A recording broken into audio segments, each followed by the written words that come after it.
हम लोगों ने क्षेत्रफल सदिश में पढ़ा था। अगर कोई समतली पृष्ठ है, देखिए यहाँ पर ऐसे कोई समतली पृष्ठ है, इसका क्षेत्रफल क्या है, ए है, ठीक है। तो इसकी जो दिशा होगी इस समतली पृष्ठ से अभिलंबवत बाहर की होगी, यह हमने पढ़ा था। वही चीज़ हमने यहाँ पर भी किया है। देखिए एक यह पृष्ठ है, ठीक है। अब यह पृष्ठ की जो दिशा किधर है, वह पृष्ठ के लंबवत बाहर की ओर है, ठीक है। ऐसे पृष्ठ रखा है, देखिए पृष्ठ कैसा रखा है, ऐसे रखा है, ऐसे, इसलिए इसकी दिशा किधर होगी, अभिलंबवत बाहर की ओर होगी। अगर इसी पृष्ठ को हम अगर ऐसे रख दें, इसी पृष्ठ को अगर हम ऐसे रखते हैं तो इसकी जो दिशा होगी अभिलंबवत बाहर की ओर होगी, ठीक है। ऐसे इसको समझा जा सकता है, ठीक है। अब इसको हम समझने के पहले कुछ रिलेशनशिप अगर बढ़िया से हम लोग निकाल ले रहे हैं, उसके बाद इन चित्रों के बारे में भी समझते हैं, ठीक है।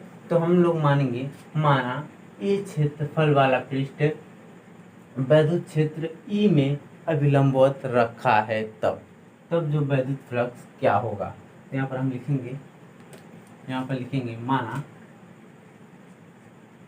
माना एक ए क्षेत्रफल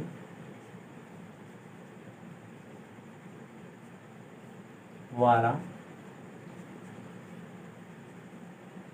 पृष्ठ वैद्युत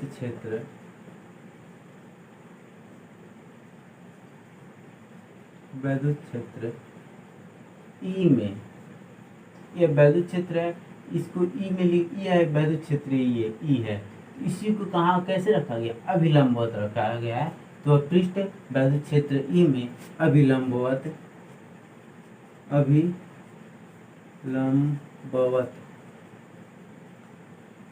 रखा गया है, तब जो वैद्युत फ्लक्स फाई ई है वह क्या होगा। तो यहाँ पर हम लोग जानते हैं, फार्मूला पहले से ही डिराइव किया गया है। जो फाई ई बराबर हो गया, फाई क्या है, वैद्युत फ्लक्स है, वह होगा ई इंटू ए, ठीक है। देखिए इसको ई डॉट ए करके क्यों लिखे हैं, क्योंकि यह अदिश राशि है। अदिश राशि को हम लोग ए डॉट बी करके लिखते हैं, और जो सदिश होता है ए क्रॉस बी करके लिखते हैं। यहाँ तक आप लोगों ने समझा ही होगा, ठीक है। तो इस फार्मूले में एक कॉमन बात होती है, ठीक है।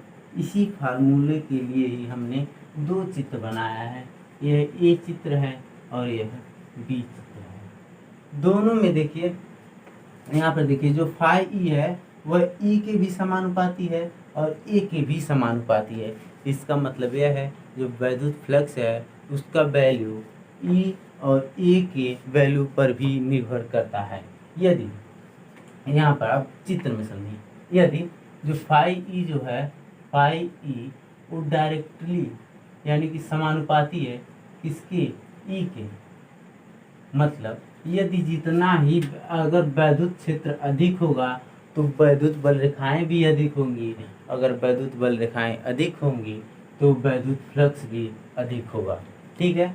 यह पहला पॉइंट होगा। अब देखिए जो फाई ई है वह भी समानुपाती किसके है, ए के। देखिए फाई ई भी समानुपाती है ए के। इसका मतलब क्या है, इसका मतलब यह है कि जो क्षेत्रफल वह भी सीधा का सीधा वैद्युत फ्लक्स के वैल्यू पर निर्भर करता है। देखिए कैसे, हमने यहाँ पर दो क्षेत्रफल ले रखा है, एक ए है एक ए डैश है, ठीक है।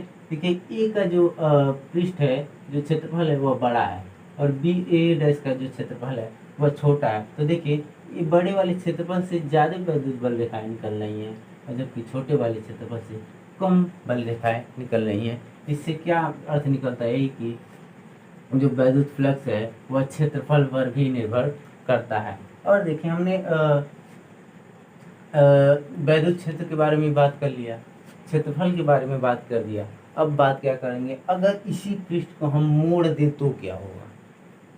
हम वैद्युत क्षेत्र को नहीं मोड़ सकते हैं, क्योंकि यहाँ पर यह साफ लिखा है कि किसी वैद्युत क्षेत्र में किसी पृष्ठ से अभिलंबवत गुजरने वाली वैद्युत बल रेखाएं, अभिलंबवत गुजरने वाली वैद्युत बल रेखाएं वैद्युत बल रेखाओं की संख्या को उस पृष्ठ से वैद्युत फ्लक्स कहते हैं।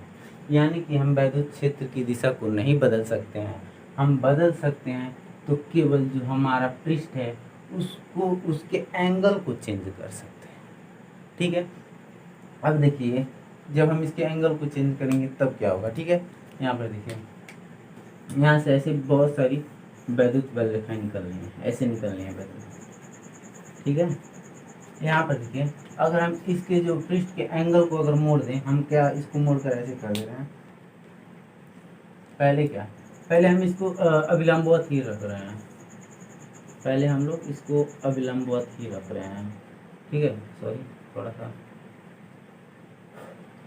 इसको पहले हम लोग अभिलंबवत ही रखेंगे। ठीक है, पहले इसको अभिलंबवत रख रहे हैं। तो देखिए जब हम इसको अभिलंबवत रख रहे हैं